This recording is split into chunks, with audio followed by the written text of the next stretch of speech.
जब शायरी में जवाब मनमोहन जी ने दिया था सदन के भीतर, सुषमा स्वराज प्रतिपक्ष की नेता थी, मनमोहन जी प्रधानमंत्री थे। उस समय सुषमा जी ने शायराना अंदाज में सरकार पर सवाल उठाया और मनमोहन जी ने उसी अंदाज में जवाब दिया था। हम आपको वो हिस्सा सुनाते हैं।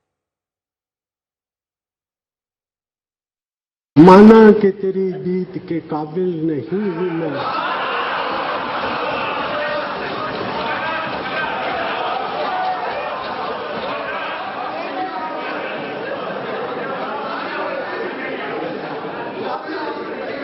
माना कि तेरी दीद के काबिल नहीं हूं मैं, तू मेरा शौक तो देख, मेरा इंतजार देख।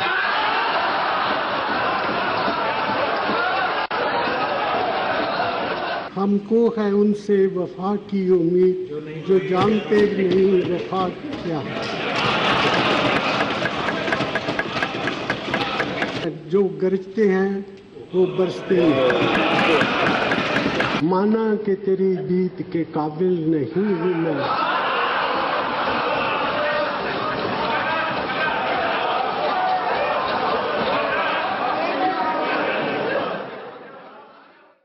हम जल्दी से चलते हैं अपने संवाददाता मंजीत नेगी के पास। मंजीत जी, कोई खबर? जी जी जी। देखिए, फिलहाल सरकार की तरफ से कहा गया कि सभी जो सरकारी कार्यक्रम थे उन्हें रद्द कर दिया गया है। उसके अलावा 7 दिन का राष्ट्रीय शोक घोषित किया गया है और इसको लेकर कल सुबह 11 बजे प्रधानमंत्री नरेंद्र मोदी के नेतृत्व में कैबिनेट की बैठक होगी 11 बजे, और उसके बाद उनके जो अंतिम संस्कार का जो कार्यक्रम है पूरे राजकीय सम्मान के साथ होगा, राष्ट्रीय सम्मान के साथ होगा। उसके लिए लेकर प्रधानमंत्री नरेंद्र मोदी के नेतृत्व में कैबिनेट की बैठक 11 बजे बुलाई गई है। 7 दिन का राष्ट्रीय शोक पूर्व प्रधानमंत्री डॉक्टर मनमोहन सिंह के सम्मान में घोषित किया गया है और उनका अंतिम संस्कार पूरे राजकीय सम्मान के साथ होगा। तो ये जानकारी अभी दी गई है सरकार की तरफ सोर्सेज के तहत, और जिसके मुताबिक अब अगले 7 दिनों तक जो राष्ट्रीय झंडा है, तिरंगा, वो सभी सरकार। सीधे मौसमी सिंह के पास चलते हैं। मौसमी, कांग्रेस नेताओं के आने का सिलसिला वहां चल रहा है, इस समय कौन पहुंचा है वहां पर?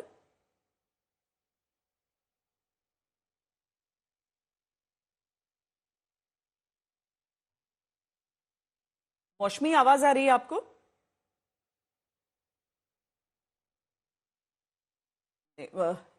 मौसमी से जैसे ही हमारा संपर्क होता है वहां पर आपको उनके पास लिए चलते हैं। लेकिन आशुतोष, जिस तरह से हम जैसा अभी विनोद जी ने पूरा वाकया सुनाया कि जब वो इकोनॉमिक मेल्टडाउन के समय कैसे संभाला देश को, इसका जिक्र, पर उनका तो हम अगर पूरा करियर देख लें तो 71 में पहली बार, यानी कि जब देश युद्ध लड़ रहा था, उस समय पहली बार इकोनॉमिक एडवाइजर हुए वाणिज्य मंत्रालय में और अगले साल चीफ इकोनॉमिक एडवाइजर हो गए।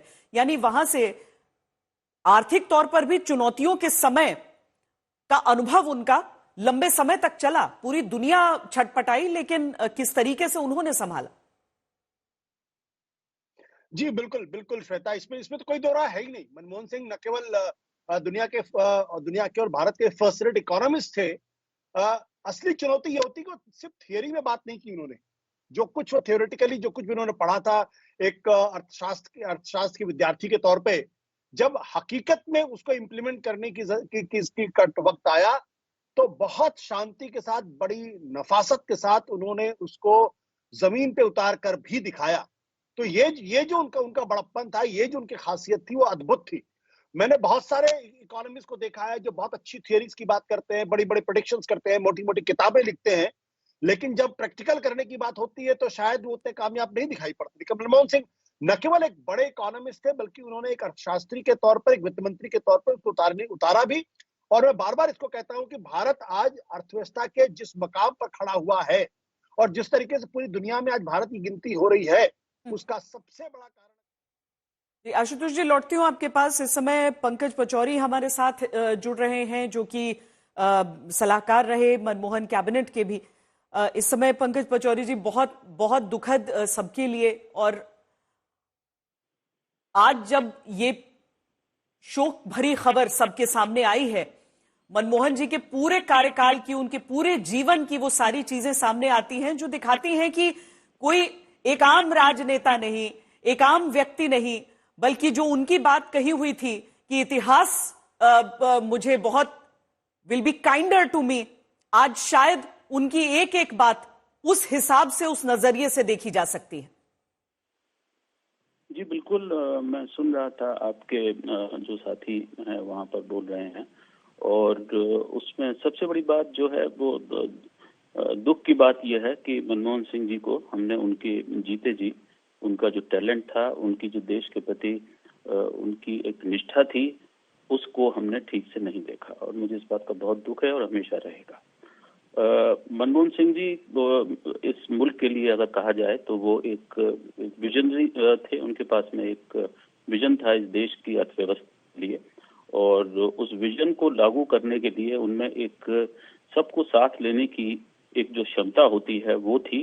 आपको याद होगा कि उनका जो पहला टर्म था उसमें कम्युनिस्ट पार्टी जो लेफ्ट फ्रंट था उसका समर्थन किया था, और आप समझ सकते हैं कि एक तरफ एक आर्थिक सुधारवादी है, एक पूंजीवादी विचारों के साथ में, और एक रिफॉर्मर है, और दूसरी ओर कम्युनिस्ट जो है नेता हैं। कैसे काम किया होगा, लेकिन आपको सभी को मालूम है कि जो पहली टर्म थी मनमोहन सिंह की, उसमें हम 5 साल में कोई 8 से 8.5% हमारी जो जीडीपी थी उसकी ग्रोथ हुई थी, और ऐसा अब तक नहीं हो पाया है। कोई भी किसी भी प्राइम मिनिस्टर की ऐसी टर्म नहीं रही है, और वो इसलिए था कि वो सबको साथ लेके चल सकते थे।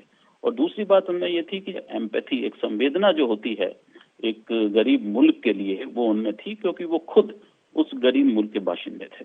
उन्होंने मुझे एक बार बताया कि कैसे पहली बार उन्होंने जब चप्पल पहनी या जूते पहने, कि वो जब उन्होंने मैट्रिकुलेशन पास कर लिया और उन्हें पास के गांव में जाना था, तो उनके चाचा या मामा उन्होंने उनको जूते दिलवाए।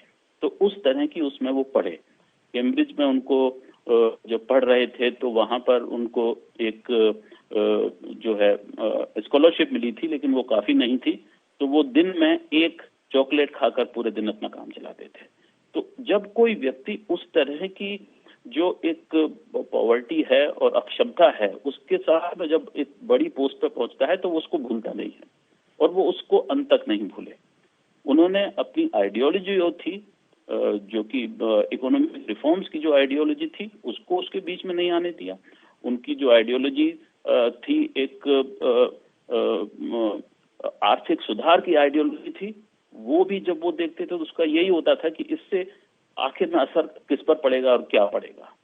काफी उनका नियो लिबरल उनके बारे में कहा गया, नियो लिबरल कैपिटलिस्ट हैं और ये हैं वो हैं, लेकिन उनका ये कहना था कि मैं जिस तरह की योजनाएं उन्होंने बनाई, उन योजनाओं को हम एक तरफ ये कहते हैं कि वो योजनाएं जो हैं वो लोगों को इतना पैसा खर्च हो रहा है सरकार का, और वो आप ये देख सकते हैं वो जितनी भी योजनाएं थी, चाहे वो मनरेगा हो, चाहे वो राइट टू फूड हो, खाने का अधिकार जो है वो हो, राइट टू एजुकेशन हो, वो सारी योजनाएं आज भी लागू हैं। 10 साल हो गए, और उन योजनाओं सिर्फ लागू नहीं हैं, उन योजनाओं के बल पर राजनीति चल रही है, और सिर्फ केंद्र में नहीं चल रही है, अलग अलग हमारे जो राज्य हैं उनमें चल रही है। ये सारी कमोबेश वो सारी योजनाएं जो हैं अब वो दुगनी हो गई हैं।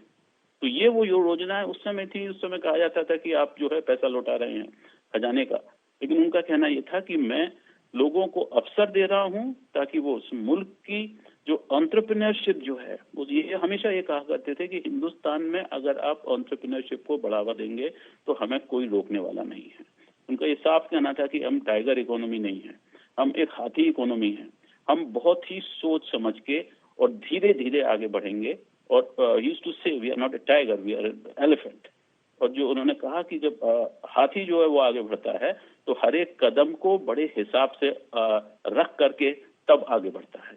तो उनकी ये एक लेगेसी है, उनका ये एक वो है, और मुझे सिर्फ इसी बात का शौक है, आज थोड़ा सा नाराजगी भी है, गुस्सा भी है कि उनके जीते जी हम उनकी ये जो प्रतिभा थी उसको सही तरह से देख नहीं पाए, और उनका जो एक सम्मान होना चाहिए था वो नहीं हो पाया।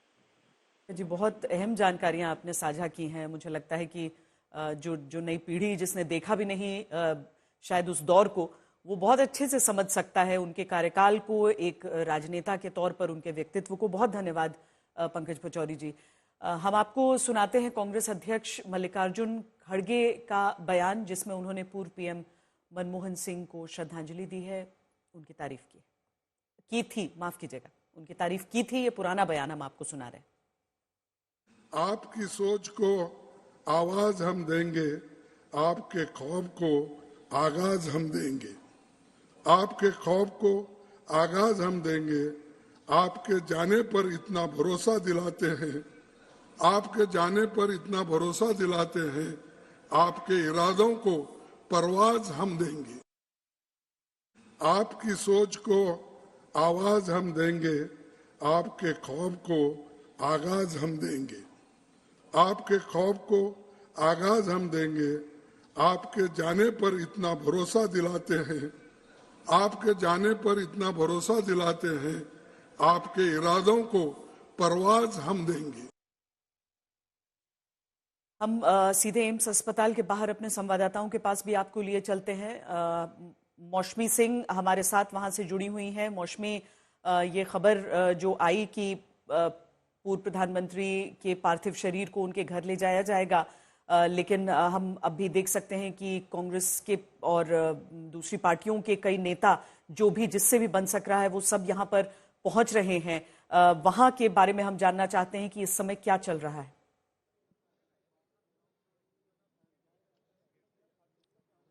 जाहिर तौर पे श्वेता, पूरा देश सदमे में है और जिस तरह से अभी एम्स में लगातार सुरक्षा कर्मियों का तांता जो है वो काफी ज्यादा है। वीवीआईपीज का आने जाने का सिलसिला लगातार बरकरार है और शायद डॉक्टर मनमोहन सिंह की जो छवि थी, जो उनकी इमेज थी, उनका जो व्यक्तित्व था, वो कुछ ऐसा ही था।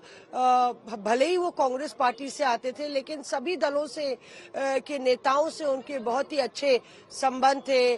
कोई रूठे तो उसको मनाना भी उनको आता था और जिस तरह से एक तरीके से बड़ा सादगी भरा जीवन उन्होंने जिया। प्रधानमंत्री ना रहते हुए भी बहुत ही सरलता और सादगी से वो लोगों से इंटरैक्ट करते थे और अभी आप देखिए कि लगातार सिक्योरिटी का कॉर्डन यहाँ पे है और जो बताया जा रहा है कि मल्लिकार्जुन खड़गे और राहुल गांधी भी निकले हैं बेलगाम से, तो जाहिर तौर पे ये बहुत ही क्षतिपूर्ण घड़ी है। बहुत लोग सदमे में हैं और बहुत महत्वपूर्ण हो जाता है कि जिस तरह से अपने जीवन से उन्होंने एक सीख दी, एक सबक दी दुनिया को, एक अपने जीवन को एक मिसाल बनाई। बहुत ही हम्बल बैकग्राउंड से आते थे। बताया जाता है कि जब उनका जन्म हुआ और उसके बाद के पहले 12 साल बेहद ही कठिनाई भरे रहे उनके लिए। बिना केरोसिन, वहां पे बिना बिजली के, बिना एक छत के और मीलों चलते थे पढ़ाई करने के लिए। वो पाकिस्तान के गाह में जो गांव था उसमें उनका जन्म 1935 में हुआ और पार्टीशन के बाद 1947 के बाद श्वेता वो यहाँ पे आए थे। लेकिन उससे पहले 12 साल उन्होंने जो जीवन व्यतीत किया बहुत ही गरीबी में व्यतीत किया और बहुत दूर स्कूल पढ़ने के लिए जाते थे और उनकी माँ का निधन बहुत जल्दी हो गया था। उनकी दादी ने ही उनको पाला पोसा और उसके बाद उस संघर्षशील जीवन से होते हुए एक व्यक्ति इस मुकाम पे पहुंचता है कि 10 साल देश की राजनीति और देश की कमान संभालता है। अपने आप में ही वो एक बहुत बड़ी मिसाल हो जाता है और जिस तरह से उन्होंने अपनी पढ़ाई कैम्ब्रिज में की, ऑक्सफोर्ड में अपनी डॉक्टरेट की, तो एक तरीके से वो इसलिए नहीं कि वो एक बहुत ही धनी परिवार से आते थे।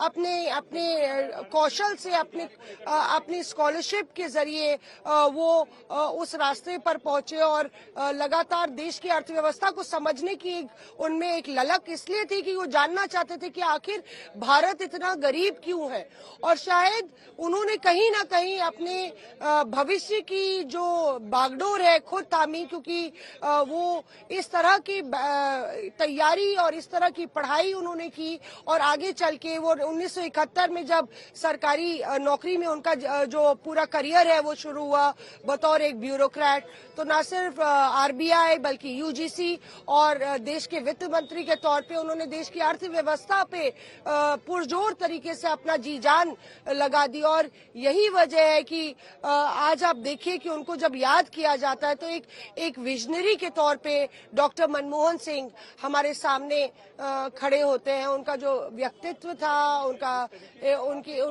जो हुनर था, उसके वजह से उन्होंने वो मुकाम हासिल किया। तो अपने आप में एक तरीके से जब कांग्रेस के नेता हो या बाकी दलों के नेता हो वो उनको याद करते हैं तो अपने निजी संबंध और जो उनका इंटरैक्शन रहा है उसको याद करते हुए वो सामने आते हैं। अभी आपको बता दें कि यहाँ पे कुछ नेता बाहर निकले हैं। कहा जा रहा है कि उनके पार्थिव शरीर को उनके घर ले जाया जाएगा।